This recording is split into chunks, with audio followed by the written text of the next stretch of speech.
گرامی قدر حاضرین و سامعین، ایک مسلمان کے دوسرے مسلمان پر جو رسول اللہ صلی اللہ تعالی علیہ وسلم نے حقوق بتلائے ہیں، ان حقوق کا بیان چل رہا تھا، اور آج کی نشست میں مسلمان کا دوسرے مسلمان پر ایک حق بیمار پرسی کرنا ہے، اعادت کرنا ہے۔ اس بیمار پرسی سے متعلق کچھ احادیث مبارکہ کی روشنی میں اہم مضامین عرض کرنے ہیں۔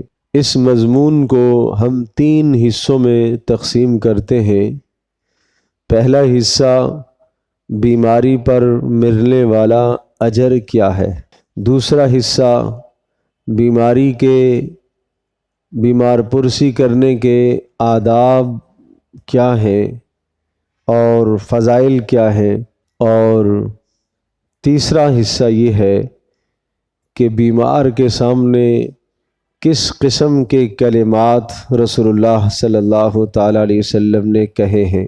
آج کی نشست میں ان 3 عنوانات میں سے پہلے عنوان پر ہی گفتگو ہو سکے گی کہ بیماری پر اللہ کی طرف سے کیا اجر ملتا ہے۔ تو یہ بات ذہن نشین فرمائیے گا کہ یہ دنیا دارالامتحان ہے، یہ دنیا دارالمصائب ہے، یہ دنیا دارالبلا ہے، یہ مصیبتوں کا گھر ہے، یہ امتحان کی جگہ ہے، یہ بڑی بڑی پریشانیوں کی جگہ ہے۔ اس جہان میں کوئی آدمی یہ کہے کہ مجھے کبھی بھی کوئی پریشانی نہیں آئی یا مجھے کبھی بھی کوئی پریشانی نہ آئے، وہ آدمی دنیا کی حقیقت کو نہیں سمجھتا۔ ہر شخص کو کوئی نہ کوئی پریشانی ضرور ہے، اور یہ اللہ کا فیصلہ ہے، وَلَنَبْلُوَنَّكُمْ بِشَيْءٍ مِّنَ الْخَوْفِ، ہم تمہیں ضرور اس دنیا میں امتحان میں ڈالیں گے۔ کبھی خوف آئے گا، دشمن کا خوف آئے گا، وَنَقْصٍ مِّنَ الْأَمْوَالِ، کبھی فقر و فاقے آ جائیں گے، اور کبھی تمہاری سبزیاں اور تمہاری کھیتیاں اور تمہارے پھل اور زمین سے نکلنے والے غلہ جات کی کمی ہو جائے گی، اور کبھی تمہاری جانوں میں اور جسموں میں بیماریاں ہم ڈالیں گے، اور کبھی تمہارے گھر کا کوئی فرد آپ سے رخصت ہو جائے گا، یعنی اس کی موت آ جائے گی۔ تو معنی یہ ہوا کہ مال میں بھی پریشانی آ سکتی ہے، جسم میں بھی پریشانی آ سکتی ہے، اور گھر کے عزیز کو بھی موت لاحق ہو سکتی ہے۔ یہ سب پریشانیاں اس دنیا میں آئیں گی۔ پیارے پیغمبر صلی اللہ تعالی علیہ وسلم اس دنیا میں یقیناً مخلوق میں رسول اکرم صلی اللہ تعالی علیہ وسلم کا سب سے بلند ترین مقام ہے۔ دنیا میں سب سے بلند مقام رکھنے والے انبیاء علیہم السلام ہوتے ہیں، اور انبیاء میں بھی سب سے زیادہ مقام رسول اکرم صلی اللہ تعالی علیہ وسلم کا ہے۔ تو آپ علیہ السلام پر بھی اس دنیا میں مصائب اور پریشانیاں آئی ہیں۔ آپ سے پوچھا گیا اللہ کے رسول، مصیبتیں اور پریشانیاں کس پر آتی ہیں؟ آپ نے ارشاد فرمایا انبیاء پر آتی ہیں۔ پھر کس پر آتی ہیں؟ پھر جو نبیوں کے زیادہ قریب ہوتا ہے اس پر آتی۔ پھر کس پر آتی ہیں؟ پھر جو اور قریب ہوتا ہے اس پر آتی۔ ایک حدیث میں یوں ارشاد فرمایا کہ جو آدمی دین میں جتنا پختہ کار ہوگا، بہت عمدہ اور اعلیٰ طریقے سے دین پر عمل کرنے والا ہوگا، اس پر پریشانیاں اور مصائب زیادہ آئیں گے۔ کیوں؟ اس کا اللہ کی ذات عالی پر ایمان ہے، اللہ کی ذات عالی پر اس کا بھروسہ ہے، وہ دین میں مضبوط ہے۔ تو معنی یہ کہ اس مصیبت کو برداشت کر کے اللہ تبارک تعالیٰ سے اجر کی امید رکھے گا، اس لیے وہ مصیبت اس کے دین کو نقصان نہیں پہنچا سکتی۔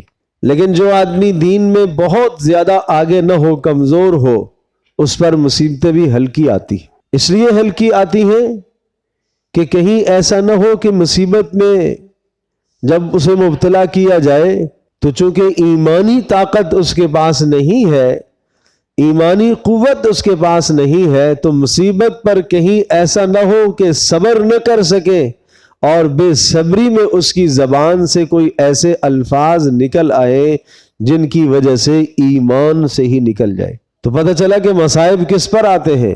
اہل دین پر، نبیوں پر آئی ہیں، رسول اللہ صلی اللہ تعالی علیہ وسلم پر پریشانیاں آئی ہیں۔ دنیا میں جو پریشانیاں، جو مصیبتیں، جو تکلیفیں ایک عام آدمی کو آتی ہیں، رسول پاک صلی اللہ تعالی علیہ وسلم کو بھی ان تکلیفوں سے گزارا گیا۔ بھوک ایک عام آدمی کو لگتی ہے، پیارے پیغمبر صلی اللہ تعالی علیہ وسلم نے بھی اس مشقت کو برداشت کیا۔ آپ کے گھر میں فاقے بھی آئے، آپ کے گھر میں بیماریاں بھی آئیں، آپ کے گھر میں تنگ دستی بھی آئی، آپ کے گھر میں فوتگیاں بھی اللہ نے جمع فرمائی۔ رسول اکرم صلی اللہ تعالی علیہ وسلم کے گھر میں پیارے پیغمبر صلی اللہ تعالی علیہ وسلم کی والدہ آپ کے بچپن میں آپ سے رخصت ہو گئی، پھر آپ علیہ الصلوۃ والسلام کے دادا، پھر اس کے بعد آپ علیہ الصلوۃ والسلام اپنے چچا کے پاس رہے۔ ایک ہی سال میں چچا اور حضرت خدیجہ یہ دو فوتگیاں ہوئیں، جس کو صحابہ عام الحزن، غم والا سال کہتے تھے۔ آپ کی نرینہ اولاد بچپن میں ہی دنیا سے رحلت فرما گئی۔ آپ کی بیٹیوں میں سے 3 بیٹیاں آپ کی حیات طیبہ میں ہی دنیا سے رخصت ہو گئیں۔ حضرت فاطمہ رضی اللہ تعالی عنہا وہ زندہ رہیں، وہ آپ کے دنیا سے رخصت ہونے کے بعد دنیا سے رخصت ہوئی۔ تو اتنی ساری پریشانیاں، اتنی ساری مصیبتیں اللہ پاک نے رسول اللہ صلی اللہ علیہ وسلم کے گھر میں کیوں جمع فرمائی؟ اس لیے جمع فرمائی تاکہ امت کے لیے تسلی ہو۔ اور بیمار بھی رسول اللہ صلی اللہ تعالی علیہ وسلم ہوئے، اور جب آپ علیہ الصلوۃ والسلام اس دنیا سے تشریف لے گئے تو رسول اکرم صلی اللہ تعالی علیہ وسلم نے اس وقت بھی 13-14 دن بیماری کے اور سخت تکلیف کے دن آپ نے کاٹے، اور آپ کو جو بخار اور جو تکلیف ہوتی تھی اس پر آپ نے فرمایا کہ مجھے دوہری تکلیف ہوتی ہے، عام آدمی کے بنسبت 2 گنا مجھے تکلیف ہوتی ہے۔ تو یہ سب کچھ اللہ تبارک تعالیٰ نے اس دنیا میں بتایا، دکھایا، اس لیے کہ یہ دنیا دار المصائب ہے، یہ دنیا دار الامتحان ہے، یہ امتحان کی جگہ ہے۔ لیکن مومن کے لیے سعادت مندی ہے، مومن کے لیے خوش نصیبی ہے کہ مومن اس دنیا میں جب کسی بھی مصیبت میں مبتلا ہوتا ہے تو اس مصیبت پر اس مومن کے گناہ معاف ہوتے ہیں اور مومن کے درجے بلند ہوتے ہیں۔ حدیث میں آتا ہے ما من مسلم یصیب اذن، کوئی بھی ایسا مسلمان نہیں ہے جسے ذرہ برابر تکلیف پہنچے، ذرہ بھی تکلیف پہنچے، بیماری یا بیماری کے علاوہ کوئی اور مال میں تکلیف پہنچی ہے، الا حط اللہ بہ سیئاتہ، اللہ تبارک تعالیٰ اس مصیبت کے بدلے میں اس مسلمان کے گناہوں کو معاف کرتا ہے۔ ایک حدیث میں یوں ارشاد فرمایا ما یصیب المسلم من نصب ولا وصب ولا ہم ولا حزن ولا اذن ولا غم حتی الشوکۃ یشاکھها الا کفر اللہ بہا من خطایاہ۔ اس مسلمان کو اس دنیا میں جو بھی دکھ پہنچتا ہے، جو بھی تھکن پہنچتی ہے، ذرہ سی بھی تکلیف پہنچتی ہے، ذرا سا اسے رنج آتا ہے، ذرا سی اسے مصیبت اور تکلیف آتی ہے، یہاں تک کہ ارشاد فرمایا اسے جو کانٹا بھی چبھتا ہے، کانٹا بھی چبھتا ہے، اس کانٹے کے چبھنے پر بھی اللہ پاک اس مومن کے گناہوں کو معاف کرتا ہے، اس کانٹے کے چبھنے پر بھی اللہ اس مومن کے گناہوں کو معاف کرتا ہے۔ اور جب یہ مومن اللہ کے پاس پہنچتا ہے تو ایسا ہوتا ہے جیسا کہ اس پر کوئی گناہ نہیں ہے، سارے کے سارے گناہ اللہ پاک معاف کر دیتا ہے۔ کس وجہ سے؟ ان مصیبتوں کی وجہ سے، ان پریشانیوں کی وجہ سے، ان غموں کی وجہ سے۔ ایک حدیث میں ارشاد فرمایا ان العبد اذا سبقت له من الجنة منزلۃ، اللہ تبارک تعالیٰ اپنے مسلمان بندے کے لیے جنت میں ایک مقام طے کر لیتا ہے، اس بندے نے جنت میں فلاں مقام تک پہنچنا ہے، اللہ تبارک و تعالیٰ اس کا وہ مقام طے کرتا ہے، ثم لم یبلغھا بعملہ، یہ نیک اعمال کر کے، ریاضت اور مشقت کر کے، یہ نیک اعمال صوم صلاۃ تلاوت کر کے اس درجے تک نہیں پہنچ سکتا۔ اللہ نے وہ درجہ طے کر دیا ہے، اس نے جنت میں وہ فلاں بلند درجے تک اس نے پہنچنا ہے، اللہ نے اس کا وہ درجہ متعین کر دیا، اس کو میں وہ درجہ عطا کروں گا۔ اللہ پاک کے فیصلے میں تبدیلی نہیں آتی، اللہ نے یہ لکھ دیا اس کو جنت میں یہ درجہ ملے گا۔ اب یہ اپنے نیک اعمال کر کے اس درجے تک نہیں پہنچ سکتا،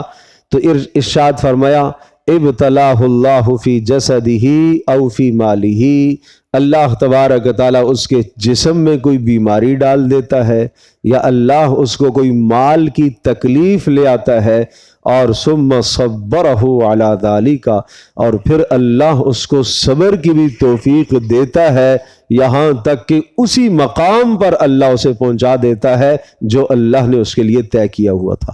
سبحان اللہ، سبحان اللہ۔ اس مومن کے لیے کتنی سعادت مندی اور کتنی خوش نصیبی ہے۔ تو کیا اس دنیا میں جو آنے والے مصائب ہیں، تکلیفیں ہیں، سر کا درد ہے، بخار ہے، پیٹ کا درد ہے، ہاتھ میں تکلیف ہے، راستے میں کوئی ٹھوکر لگ گئی، راستے میں کوئی زخمی ہو گیا، کوئی کانٹا چبھ گیا، کہیں گر گیا، روڈ پر کوئی حادثہ ہو گیا، یہ تمام کے تمام حوادثات یہ اس کے لیے گناہوں کے کفارے بنتے ہیں۔ بہت اچھی طرح سے ذہن نشین فرمائیے گا، مصائب کا اور پریشانیوں کا آنا، غموں کا اور مصیبتوں کا پے در پہ آنا، یہ اللہ کی ناراضگی کی دلیل ہمیشہ نہیں ہوتی۔ لوگ آتے ہیں کہ جی ہم نماز بھی پڑھتے ہیں پھر بھی مصیبتیں، تہجد گزار بھی ہیں پھر بھی پریشانیاں، یہ نیک عمل کرتا ہوں، صدقہ بھی کرتا ہوں پھر بھی مالی تنگی، یہ کام کرتا ہوں پھر بھی گھر میں بیماری۔ تو میرے عزیز دوستوں اور بزرگوں، اس کا مطلب یہ ہوا کہ رسول اکرم صلی اللہ تعالی علیہ وسلم کی سیرت سے ہم ناواقف ہیں۔ کیا رسول اللہ صلی اللہ تعالی علیہ وسلم کے یہاں کوئی نمازوں کی کمی تھی؟ کیا پیارے پیغمبر صلی اللہ تعالی علیہ وسلم کے یہاں کوئی اعمال کی کمی تھی؟ کیا رسول اکرم صلی اللہ تعالی علیہ وسلم کی سخاوت، جود و سخا اور صدقہ کرنے میں کوئی کمی تھی؟ فاقے تو وہاں پر بھی آئے، تنگ دستی بھی وہاں پر بھی آئی، مشقت وہاں پر بھی آئی، تکلیف تو وہاں پر بھی آئی، بیماریاں ان گھروں کے اندر بھی تھی، فاقے ان گھروں کے اندر بھی تھے۔ ایسا بھی ہوا کہ 3 چاند گزر جاتے، وہاں ازواج مطہرات کے گھروں میں آگ ہی نہیں جلتی تھی، کوئی پکانے کے لیے چیز ہی نہیں ہوتی تھی۔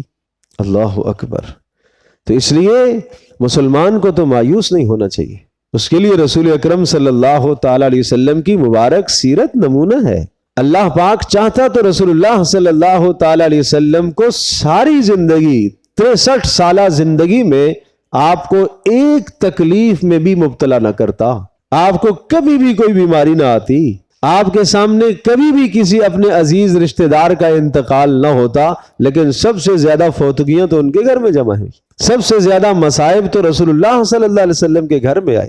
ہاں، بات یہ ہے کہ جب مصائب اور پریشانیاں ہوں، ان مصائب اور پریشانیوں میں صرف 2 کام آپ نے دیکھنے ہیں کہ اس مصیبت کے وقت میرا اللہ تبارک تعالیٰ سے تعلق بڑھ رہا ہے کہ نہیں۔ اگر اس مصیبت کے وقت تعلق اللہ سے بڑھ رہا ہے، بیماری پر صبر کی توفیق ہو رہی ہے، اور اللہ سے اجر اور ثواب کی امید رکھ رہا ہے، پوچھنے والے آ کے پوچھتے ہیں کیا حال ہے، زبان پر گلہ نہیں آتا، کہتا ہے اللہ کا شکر ہے۔ پوچھنے والے پوچھتے ہیں کہ بہت تکلیف دہ حالت میں ہو، یہ کہتا ہے اللہ کا شکر ہے، میں اس حال میں بھی اللہ کی تقسیم پر، اللہ کے فیصلے پر راضی ہوں۔ عمران بن حسین رضی اللہ تعالیٰ عنہ ایک صحابی ہے، 30 سال صاحب فراش رہے، بستر پر رہے۔ اللہ اکبر، کیا حال تھا ان لوگوں کا۔ حضرت عطا ابن ابی رباح رحمہ اللہ ارشاد فرماتے ہیں کہ ایک مرتبہ حضرت عبداللہ ابن عباس رضی اللہ تعالی عنہما کی مجلس میں ہم موجود تھے۔ اس مجلس میں ہم موجود تھے تو ایک عورت گزر رہی تھی کہ میں تمہیں جنتی عورت دکھاؤں؟ ہم نے کہا جی ضرور دکھائیے۔ تو ایک کالے رنگ کی عورت تھی، اس کی طرف اشارہ کر کے ارشاد فرمایا کہ یہ جنتی عورت ہے۔ تو ہمیں تعجب ہوا اور ہم نے پوچھا کہ یہ کیسے جنتی ہے، آپ کیسے یہ فیصلہ ارشاد فرما رہے ہیں؟ تو حضرت عبداللہ ابن عباس رضی اللہ تعالی عنہما نے بتایا کہ میں رسول اکرم صلی اللہ تعالی علیہ وسلم کی خدمت میں موجود تھا، اور یہ عورت رسول اکرم صلی اللہ تعالی علیہ وسلم کی خدمت میں حاضر ہوئی اور اس نے آ کر درخواست کی، اللہ کے رسول مجھے مرگی کا دورہ پڑتا ہے اور اس قدر شدت میرے اوپر آ جاتی ہے کہ بے ہوش ہو جاتی ہوں، اور اس بے ہوشی کی حالت میں بسا اوقات میرا سطر تک کھل جاتا ہے، آپ دعا فرمائیں اللہ تبارک تعالیٰ مجھے اس بیماری سے نجات عطا فرمائے۔ تو رسول اکرم صلی اللہ تعالی علیہ وسلم نے ارشاد فرمایا اگر تم چاہتی ہو تو میں دعا کر دیتا ہوں اور اللہ پاک تمہیں شفا دے دے گا، اور اگر تم اس بیماری میں صبر کرتی ہو تو اس کے بدلے میں اللہ تمہیں جنت عطا کرے گا۔ جنت کا ملنا یقینی ہے، بیماری پر صبر کرو گی تو جنت کا ملنا یقینی ہو جائے گا۔ اس خاتون نے کہا کہ اللہ کے رسول میں اس بیماری پر صبر کروں گی اور اس پر مجھے جنت چاہیے بس، البتہ آپ یہ دعا فرما دیں کہ جب دورہ پڑے میرے اوپر مرگی کا تو میرا سطر نہ کھلے، میں ایک عورت ذات ہوں۔ آپ نے فرمایا ٹھیک ہے، یہ دعا میں کیے دیتا ہوں، یہ دعا کر دیتا ہوں۔ رسول اللہ صلی اللہ تعالی علیہ وسلم نے یہ دعا کر دی، اور حضرت عبداللہ ابن عباس رضی اللہ تعالی عنہما فرماتے ہیں آخر تک اسے وہ دورہ مرگی کا پڑتا رہا، وہ تکلیف میں مبتلا رہی، اس نے جنت کا سودا جو کر لیا۔ تو دانائی اور عقل مندی کیا ہے کہ آدمی ان مصائب پر، ان تکلیفوں پر صبر کرے، ان شدائد اور پریشانیوں پر صبر کر کے اللہ تبارک تعالیٰ سے امید رکھے، ثواب کی، اجر کی، اللہ سے امید رکھے کہ اللہ اس پر مجھے اجر عطا کرے گا۔ تو میں یہ عرض کر رہا تھا کہ بیماری کے وقت ایک تو یہ دیکھنا ہے کہ اس بیماری کے وقت، اس تکلیف کے وقت میرا اللہ سے تعلق بڑھ رہا ہے کہ نہیں۔ اگر تعلق بڑھ رہا ہے تو سمجھ لو یہ بیماری، یہ مصیبت، یہ پریشانی، یہ درجات کی بلندی اور یہ گناہوں کے کفارے ہیں، سب کچھ اس سے گناہ معاف ہوتے رہیں گے اور درجے بلند ہوتے رہیں گے۔ اور اگر اس مصیبت کے وقت اور پریشانی کے وقت جزع فضا کر رہا ہے، واویلا کر رہا ہے، زبان پر بے صبری کے کلمات آ رہے ہیں، ناشکری کے کلمات آ رہے ہیں، پتہ نہیں اللہ نے مجھے کیوں پکڑ لیا، پتہ نہیں میرا کیا گناہ تھا، پتہ نہیں میں نماز بھی پڑھتا ہوں، روزہ بھی رکھتا ہوں، تہجد بھی پڑھتا ہوں، تلاوت بھی کرتا ہوں، پھر بھی میں مصیبت میں مبتلا ہوں، یہ کیا ہے؟ یہ اچھے جملے نہیں ہیں، یہ اچھے جملے نہیں۔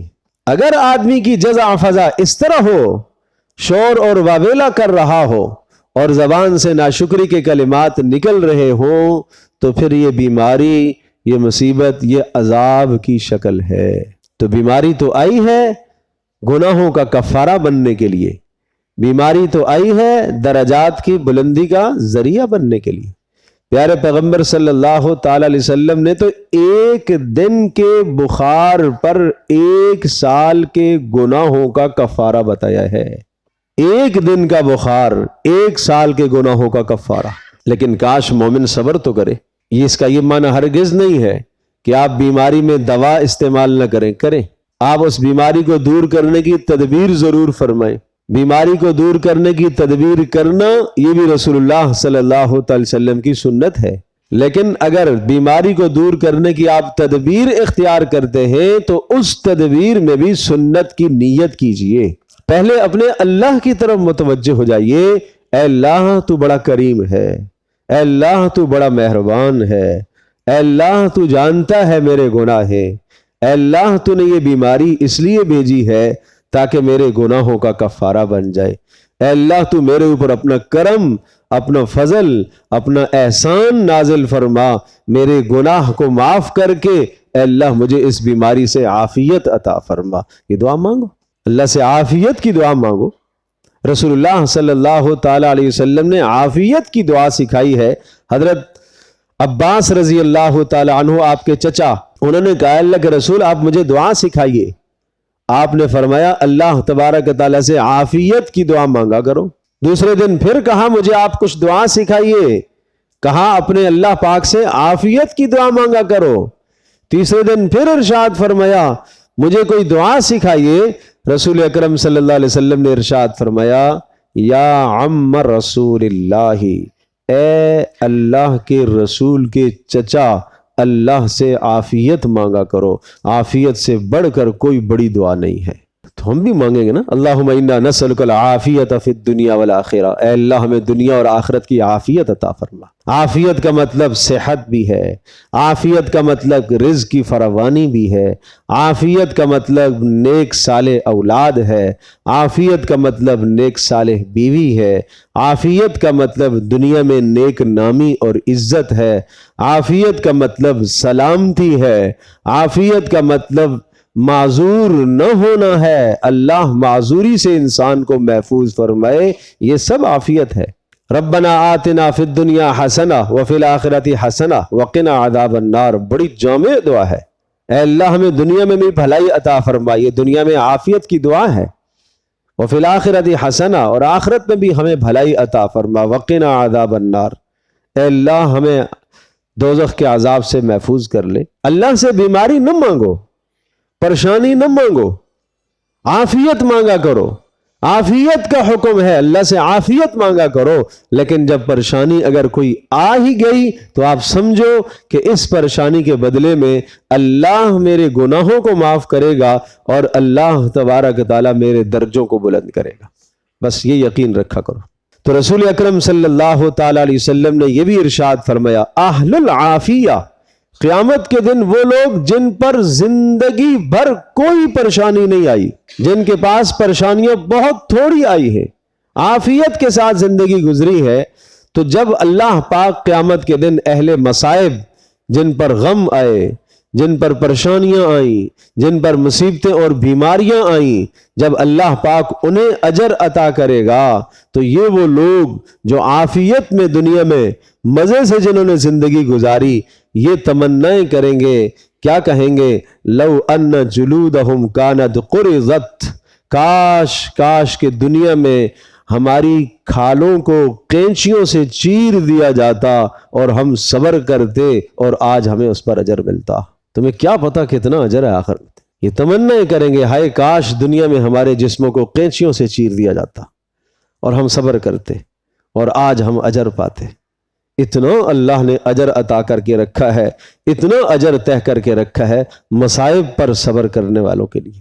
وَبَشِّرِ الصَّابِرِينَ، سبحان اللہ، صبر کرنے والوں کو آپ خوشخبریاں سنائیے۔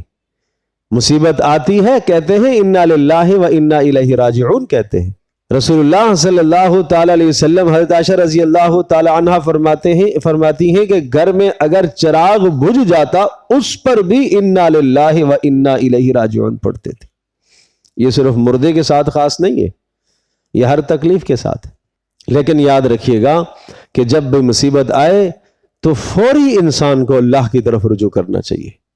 ایک یہ ہے کہ آدمی مصیبت کے وقت دائیں بھائیں ادھر بھاگا ادھر بھاگا، یہ سبب وہ سبب سب اختیار کرنے کے بعد جب اسباب سارے کے سارے دھرے کے دھرے رہ گئے، اب کہتا ہے کہ صبر ہی کرتا ہوں۔ نہیں، اب مزہ نہیں ہے صبر کا، اب مزہ نہیں ہے۔ صبر وہ ہے جو پہلی مصیبت کے وقت ہو۔ رسول اللہ صلی اللہ تعالیٰ علیہ وسلم کا گزر ہوا ایک خاتون کے پاس سے جس کے بیٹے کا انتقال ہو گیا تھا اور وہ رو رہی تھی، اور اسے محسوس نہ ہوا کہ کون ہے، پیارے پیغمبر صلی اللہ تعالیٰ علیہ وسلم ہے یا کوئی اور ہے، پہچان نہ پائی۔ تو آپ علیہ الصلوۃ والسلام نے فرمایا اصبری، صبر کرو، واحتسبی، اور اللہ پاک سے اجر کی اور ثواب کی امید رکھو۔ تو اس نے یہ جملہ بولا کہ آپ کے بیٹے کا تو انتقال نہیں ہوا نا، میرے بیٹے کا انتقال ہوا، ان مصیبت مجھے آئی ہے۔ گویا کہ آپ علیہ الصلوۃ والسلام کی بات کو اس نے سنی انسنی کر دیا۔ بعد میں اس کو بتایا گیا کہ یہ رسول اللہ صلی اللہ تعالیٰ علیہ وسلم ہے، پھر بھاگی دوڑی پیچھے گئی، جا کے رسول اللہ صلی اللہ تعالیٰ وسلم سے کہا اللہ کے رسول میں معذرت چاہتی ہوں، میں نے آپ کو پہچانا نہیں تھا۔ آپ نے فرمایا الصبر عند الصدمۃ الاولی، جب پہلا صدمہ پہنچے اس وقت جو صبر ہوتا ہے اسی صبر کی اللہ کے یہاں قیمت ہوتی ہے، وہ بڑا صبر ہے۔ تو اس لیے مصائب اس لیے دنیا میں آتے ہیں تاکہ آپ کے گناہ معاف ہوں۔ اور ایک اور حدیث سناتا ہوں، آخری بات، بڑی پیاری حدیث ہے، بڑی پیاری حدیث ہے۔ ارشاد فرمایا کہ اس دنیا میں اللہ تبارک تعالیٰ مومن کو جب مصیبت میں مبتلا کرتا ہے تو مومن کو مصیبت میں مبتلا کرتا ہے، اور وہ مصیبت اس مومن کے گناہوں کا کفارہ بنتی ہے، اور اس مومن گزشتہ گناہوں کا کفارہ اور آئندہ کے لیے اس کو سنورنے سنبھلنے کا ذریعہ بن جاتی ہے۔